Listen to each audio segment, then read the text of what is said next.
Da claridade de um dia ensolarado, entra-se para a escuridão da colmeia. Na reentrância de uma das pedras da cidade antiga, fica a entrada para a colmeia.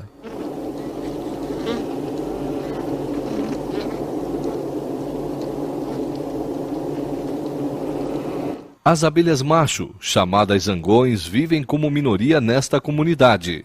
Seus corpos e olhos grandes chamam a atenção. Além de acasalar com a rainha, sua vida se resume em doce descanso.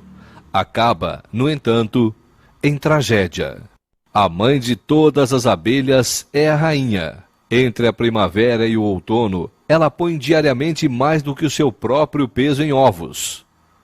Após sua vida de 4 a 5 anos, ela deixa 1 milhão de crias. Ela é constantemente acompanhada por suas servas, chamadas de operárias.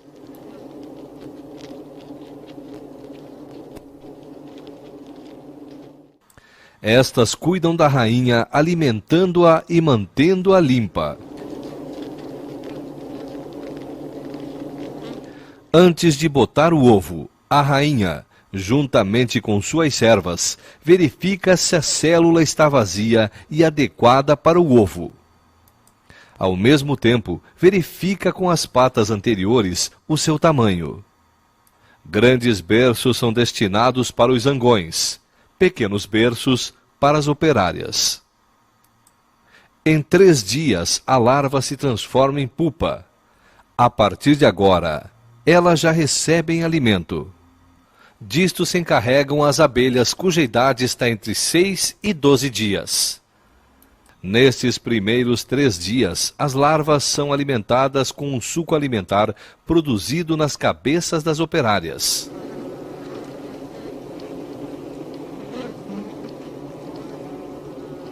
A larva se parece, literalmente, com um verme na banha. Ela come muito e rapidamente, pois dentro de 6 dias este estágio de crescimento deverá estar concluído. Mas, para crescer, ela também precisa de calor. As abelhas mantêm a temperatura dentro da colmeia constantemente em 35 graus centígrados. Quando a temperatura se eleva, elas funcionam como ventiladores. Como em beliches, os favos se alojam em células, um acima do outro.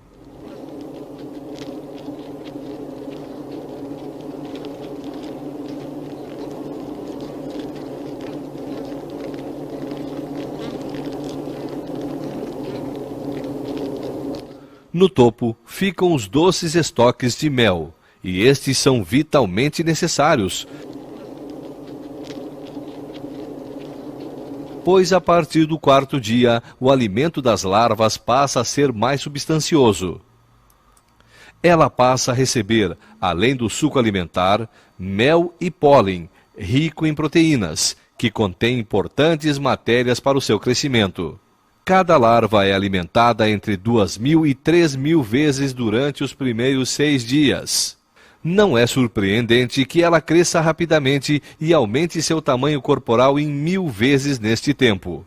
A célula passa a ser muito pequena para ela.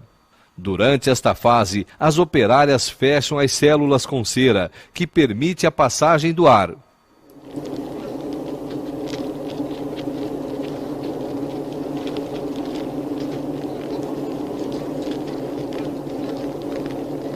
As operárias finalizam com sucesso sua primeira tarefa.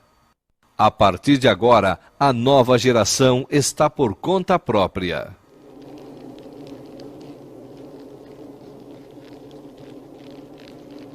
Fechada em sua célula, o verme começa a preencher o interior desta com uma espécie de teia finíssima. Depois, ela se transforma finalmente numa crisálida.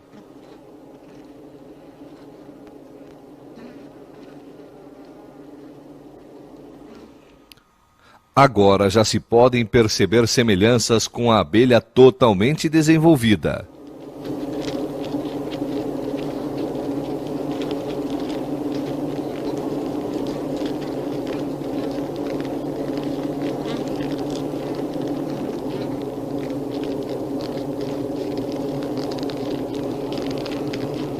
Passaram-se apenas 21 dias desde a postura dos ovos. Depois do 6º dia, a abelha abre o lacre de cera e sai de sua estreita morada com esforço.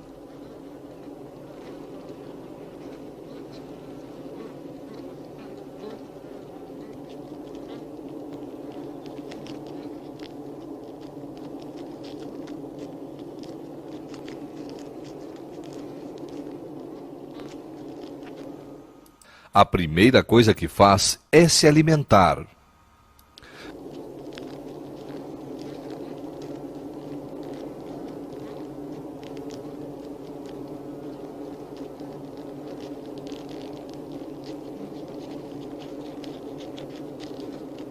Até que um zangão saia de sua célula, passam-se 24 dias. Os momentos de sua saída são provavelmente os mais penosos de sua boa vida.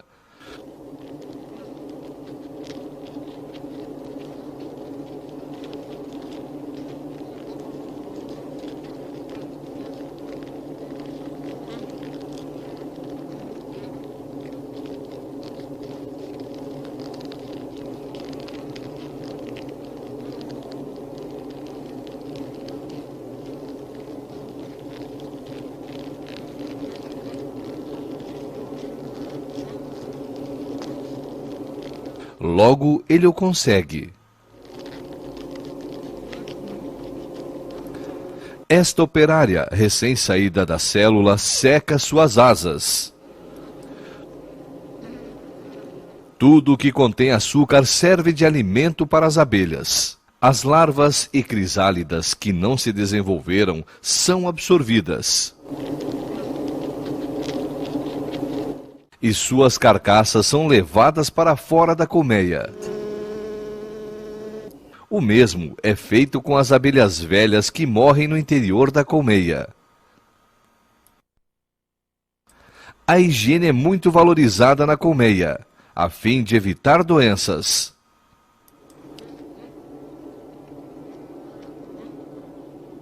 A limpeza da colmeia é uma das primeiras tarefas de uma abelha, e assim que uma nova abelha sai da célula, inicia-se a limpeza desta. A limpeza, a alimentação e a ventilação são as tarefas mais importantes que uma abelha deve desempenhar. Mas a partir do 10º dia de vida, inicia-se uma nova fase. A abelha passa a ser construtora.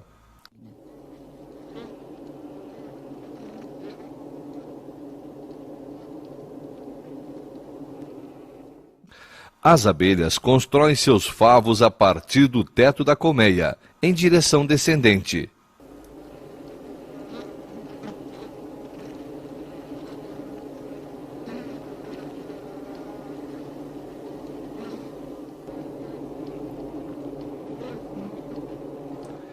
Isto é feito em completa escuridão, como tudo o que acontece dentro da colmeia.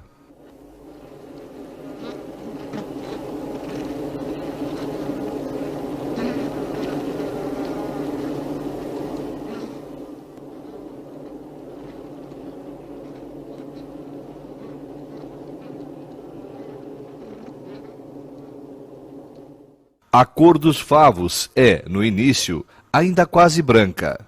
Com o tempo, após a passagem de muitas patas de abelha sobre ele, torna-se amarelo-ouro. Cada abelha carrega em si uma pequena fábrica de cera. Em sua parte traseira, a cera emerge em forma de pequenas escamas.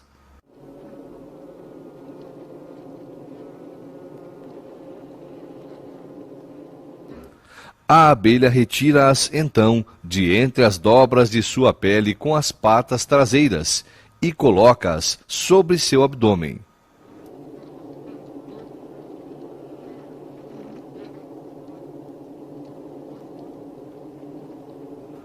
Transporta-as, então, até sua boca. Antes de poder ser utilizada, a pequena lâmina de cera é dobrada e misturada à saliva. Como ferramentas, a abelha se utiliza de suas mandíbulas.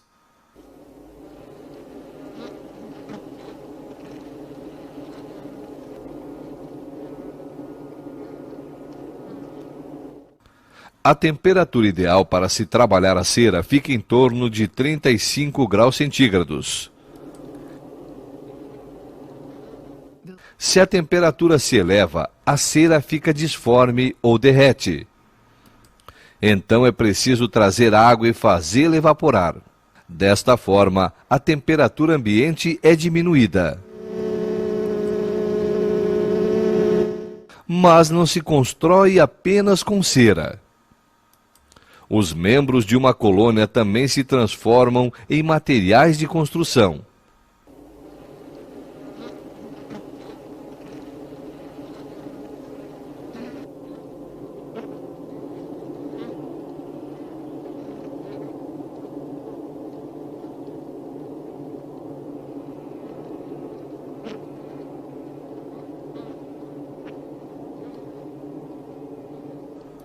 Observar esta operação circense sempre nos dá motivos para admiração.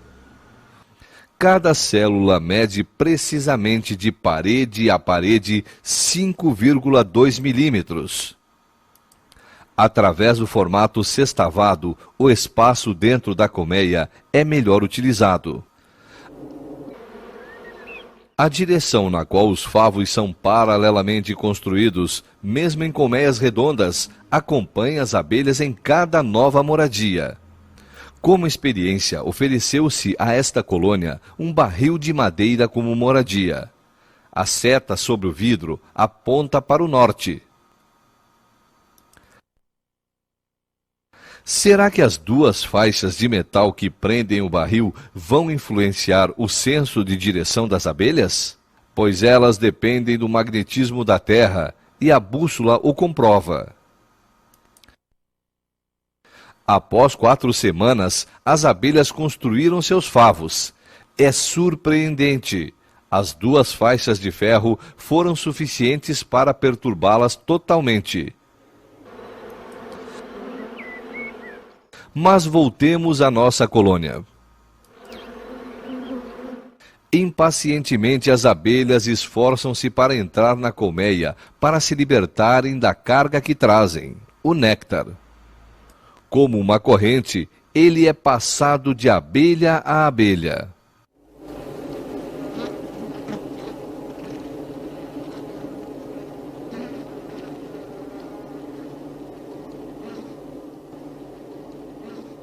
Ainda de uma cor amarelo clara, o mel é estocado primeiramente em células.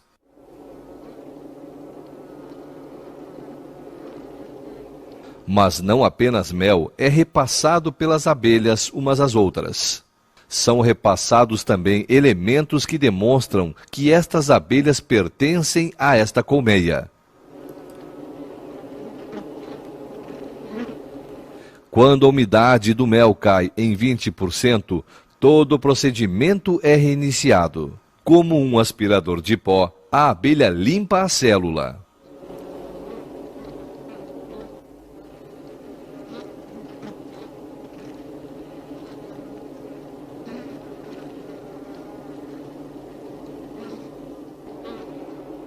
Pela primeira vez, as operárias misturam o mel à sua saliva. Ela impede o desenvolvimento de bactérias e torna o mel durável. Quando está pronto, é então armazenado. Cerca de 20.000 abelhas foram necessárias para produzir 500 gramas deste mel dourado. Protegido pela cera, que permite sua ventilação, o estoque para o inverno estaria garantido, não fossem outros fatores.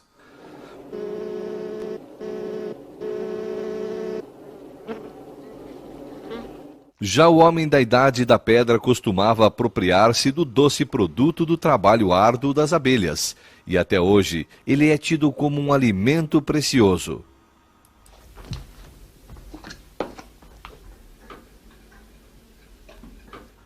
O que foi preparado pelas abelhas à custa de muito trabalho é retirado em poucos minutos dos favos.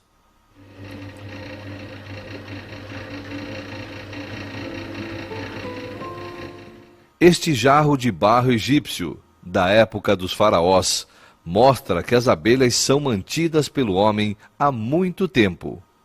E este cesto búlgaro foi utilizado para a criação de abelhas há 2000 anos. A colmeia utilizada na região de Lüneburger Heide deveria espantar maus espíritos e doenças. Ainda hoje, na África, troncos ocos de árvores são utilizados para a criação de abelhas.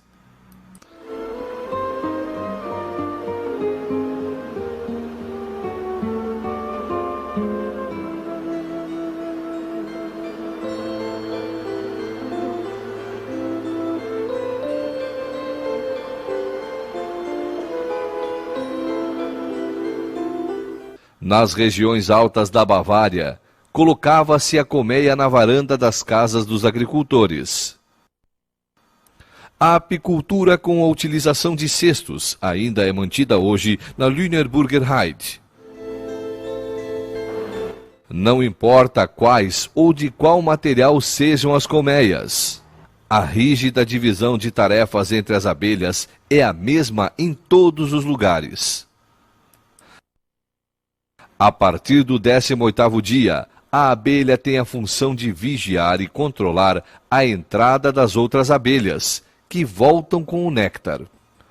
Como senha para a entrada na colmeia, vale apenas um estômago cheio de mel.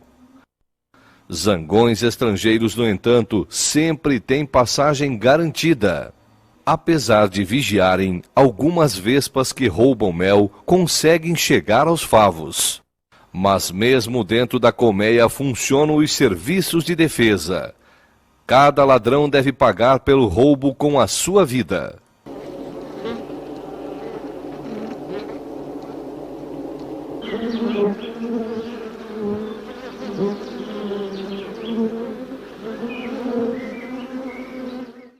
Se uma abelha pica outro inseto, consegue retirar seu ferrão intacto.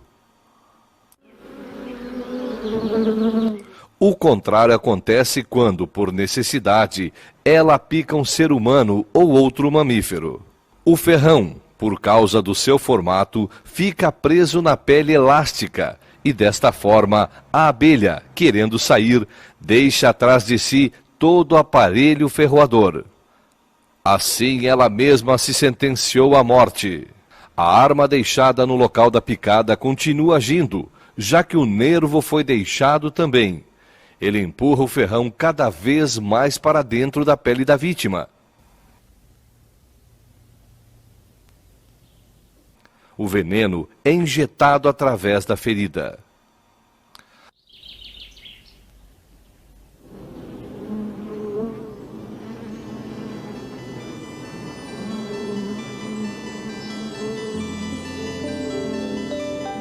Após sobreviver às suas 3 primeiras semanas de vida, a abelha passa finalmente a conhecer a claridade e o colorido do mundo exterior à colmeia.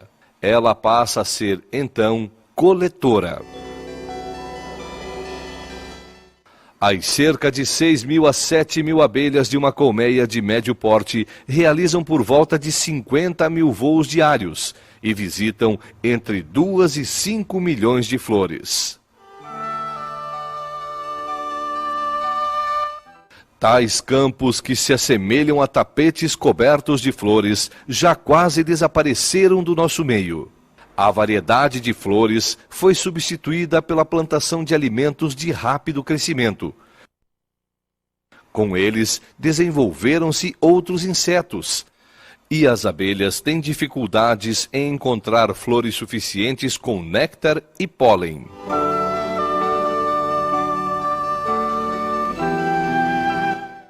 A cada saída da colmeia, a abelha visita apenas um tipo de flor. Do interior da flor, ela suga o néctar para dentro dos seus recipientes de transporte. Apenas uma pequena quantidade é utilizada para suas próprias necessidades. Água doce não mata a sede.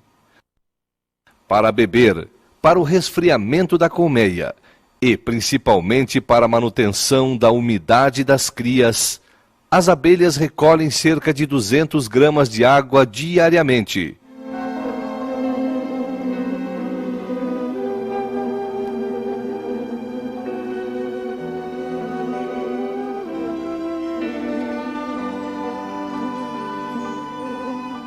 Não apenas substâncias líquidas são trazidas para a colmeia, mas alimento sólido também precisa ser armazenado. O pólen é recolhido e misturado ao mel e transportado em bolsas nas pernas traseiras. As abelhas, no entanto, não se servem gratuitamente deste banquete. Elas contribuem para a polinização das plantas.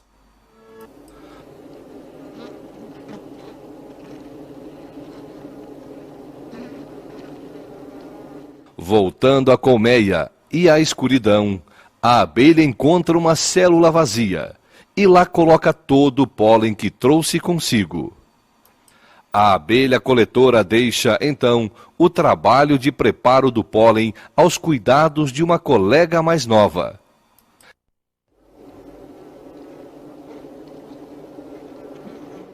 Que trabalha no interior da colmeia. Esta empurra o pólen para dentro da célula para aproveitar-lhe o espaço. E as câmaras de estoque são preenchidas camada a camada. O pólen, além de ser utilizado na alimentação das crias, constitui a base para a produção da geleia real. Um favo cheio de pólen assemelha-se a uma paleta colorida, já que tipos diferentes de flores produzem pólen de diferentes cores. Estas cores diferentes, no entanto, não fazem diferença no interior da colmeia, ao contrário do que acontece ao ar livre. As cores das flores sinalizam o caminho para as abelhas. O amarelo e o azul são vistos de formas semelhantes a que nós os vemos. Já para o vermelho, são cegas. Mas veem nestas flores a luz ultravioleta refletida. A abelha possui 5 olhos. 3 são pequenos pontos utilizados quando há pouca luz, e 2 olhos grandes. Este olho principal possui cerca de 5.000 pequeninos olhos que formam mosaicos. Mas os olhos não lhe servem para orientação dentro da colmeia escura, e as abelhas se utilizam do faro, que é sentido através das antenas. Esta abelha espalha, com movimentos ágeis das asas, o odor que auxilia as companheiras que voltam à colmeia a encontrarem o caminho. Uma das abelhas se comporta de forma incomum. O que mais parece uma dança é a comunicação que traz notícias às outras. Atraídas a um pires pela água com açúcar, as abelhas são marcadas com tinta verde. A distância do pires até a colmeia é de cerca de 10 metros. Uma das abelhas marcadas inicia uma dança ora para a direita, ora para a esquerda, e esta dança contagia as outras abelhas, marcadas ou não.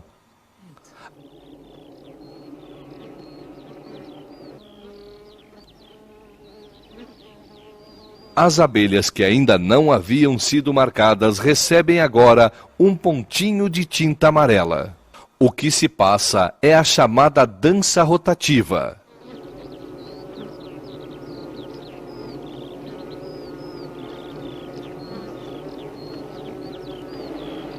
Pouco tempo depois, as abelhas marcadas com amarelo encontram o caminho até o pires com água e açúcar, graças às informações recebidas das colegas que chegaram até ele primeiro. Para dificultar a tarefa, o pires é levado a 500 metros da colmeia. Cada abelha que pousa sobre ele recebe uma marca branca. Como se dará agora o repasse de informações das abelhas umas às outras?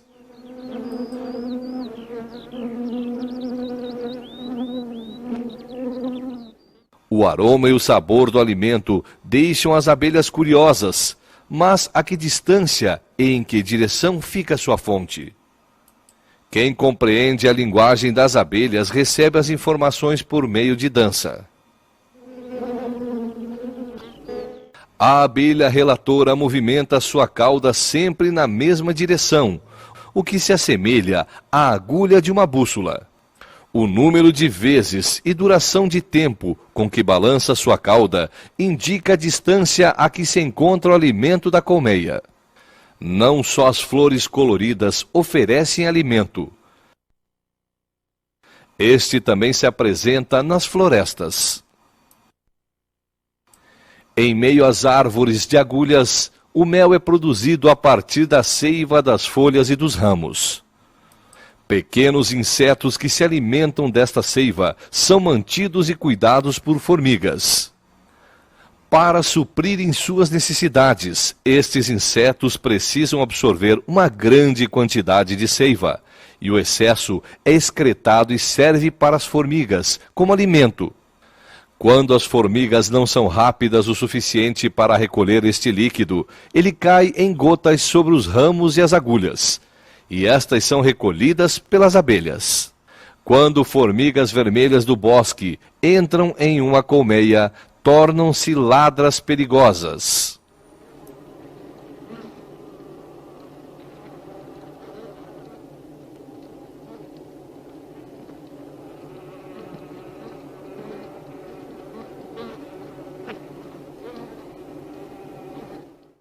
Em comparação com seu tamanho, desenvolvem uma força descomunal. Um zangão recém-formado é retirado à força de sua célula.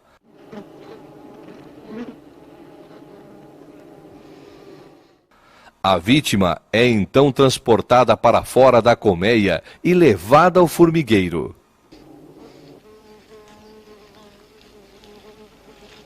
A perda de indivíduos de uma colmeia não traz maiores consequências para a vida da comunidade. Esta colmeia, no entanto, atingiu um limite quanto à sua proporção. O aroma da velha rainha não é mais reconhecido por todas as abelhas, e o sentimento de unidade já não é tão forte. Portanto, uma parte das abelhas cria novas rainhas. Células maiores são construídas e as princesas recebem como alimento apenas geleia real e não pólen. Estas larvas são alimentadas como as outras durante um máximo de 6 dias até que suas células sejam cobertas. O tempo de desenvolvimento de uma abelha rainha, da postura do ovo até a saída da célula, leva 16 dias. 5 dias a menos que uma abelha comum, e 8 dias a menos que um zangão. Algumas horas antes da saída de sua célula, a rainha é anunciada por ruídos semelhantes a cornetas.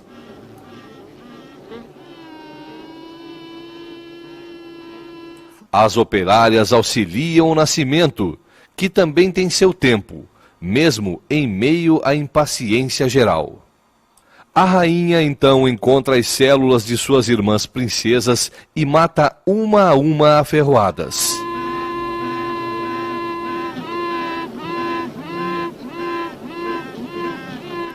Já alguns dias antes do nascimento da nova rainha, há uma agitação na comunidade.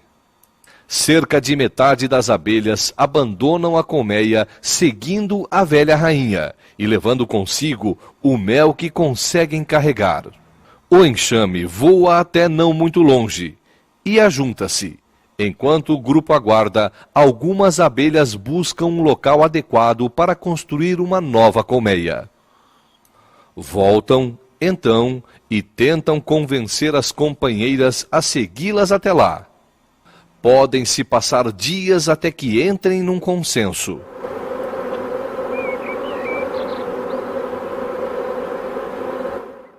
Finalmente, decidem-se por um carvalho cujo tronco está oco.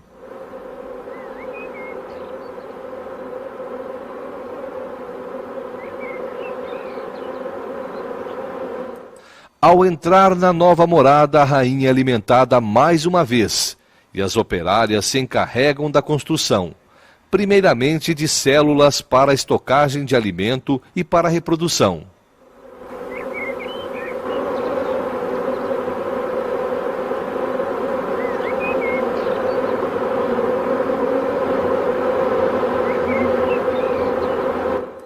Em apenas 6 semanas são construídos vários favos com mais de 1 metro de comprimento.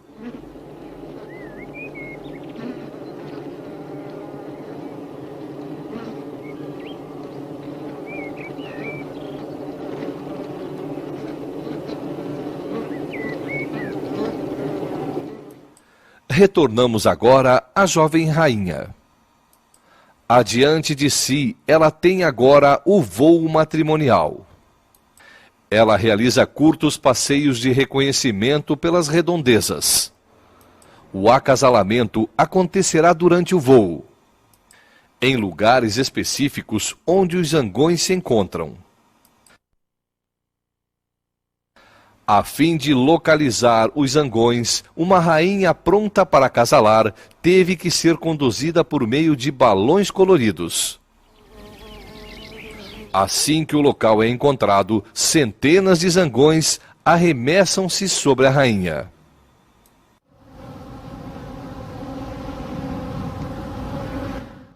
Foi preciso ativar um mecanismo técnico para limitar o acesso dos zangões.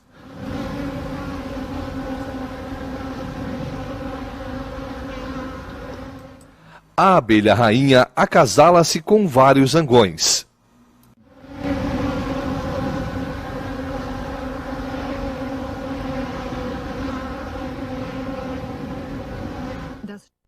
Às vezes até 1 dúzia deles. Ela pode então fertilizar os ovos durante toda a sua vida.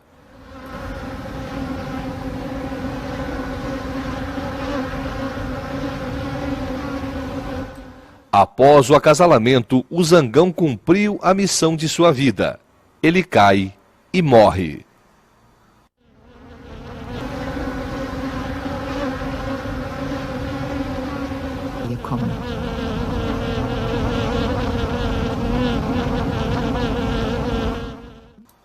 Ao final do verão, quando os dias ficam mais curtos, as abelhas iniciam uma época de racionamento.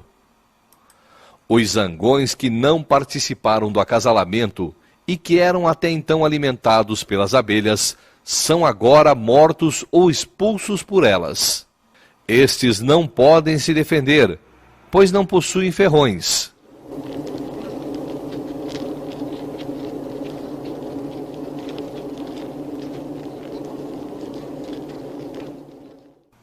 A perseguição dura semanas até que o último zangão esteja morto.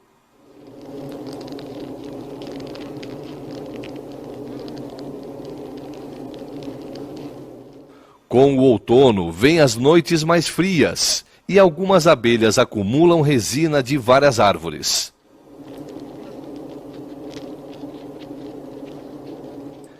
Esta própolis é transportada como pólen nas pernas traseiras e retirada com a ajuda de outras abelhas. Ela é usada então para a vedação e desinfecção da colmeia. Com suas reservas de mel, a comunidade das abelhas pode resistir ao frio do inverno. Mesmo em meio a baixas temperaturas externas, as abelhas mantêm o calor no interior da colmeia. O termômetro marca menos 17 graus centígrados ao ar livre, e a temperatura no interior da colmeia é de 25,4 graus centígrados. As abelhas se mantêm próximas e alimentam a rainha.